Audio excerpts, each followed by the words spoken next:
ভাবতে পারো, এমন একটা গ্রাম আছে যেখানে মেয়েদের গলা আকাশ ছুঁয়ে যায়, যেন মানুষ নয়, জিরাফের জাত তারা। শুনতে সিনেমার মতো লাগছে, তাই না? কিন্তু এ কোনো কল্পকাহিনী নয়, এটা বাস্তব। নমস্কার, আমি কাকলি। আমি আজও তোমাদের সামনে একটা গল্প নিয়ে চলে এসেছি। গল্প না, বাস্তব ঘটনা। লম্বা গলা মেয়েদের গ্রামের ঘটনা।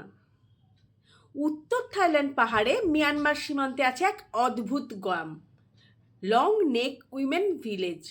সেখানকার মেয়েদের গলা এতটাই লম্বা যে দেখলে মনে হয় মানুষ নয়, রূপকথার প্রাণী তারা। এরা কায়ান লাভবি উপজাতির নারী।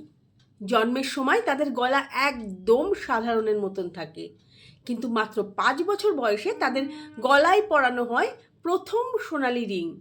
তারপর প্রতি বছর রিং বাড়তে থাকে, একটা, দুটো, তিনটে, এভাবে চলতে থাকে পুরো 21 বছর বয়স অবধি। এই পুরো সময়ে তারা একবারের জন্য রিং খুলতে পারে না। 21 বছর পর যখন রিং খুলে ফেলা হয়, গলাটা হয়ে যায় অদ্ভুতভাবে সরু আর লম্বা। দেখলে মনে হয় যেন এক জীবন্ত ভাস্কর। কেউ বলে বাঘের আক্রমণ থেকে বাঁচতে শুরু হয়েছিল এই প্রথা, আবার কারোর মতে এটাই সৌন্দর্যের চিহ্ন। যার গলায় যত বেশি রিং সে তত বেশি সুন্দরী। যাই হোক, এই রীতি আজ তাদের গর্ব, তাদের পরিচয়। আজ সেই গ্রামে প্রতিদিন আসে হাজারো পর্যটক। কেউ বিস্ময়ে তাকিয়ে থাকে, কেউ ছবি তোলে। আর কায়ান নারীরা বিক্রি করে নিজেদের বোনা কাপড়, গয়না আর তাদের গল্প। তাদের গলা ভারী, কিন্তু মুখে এক চিলতে হাসি।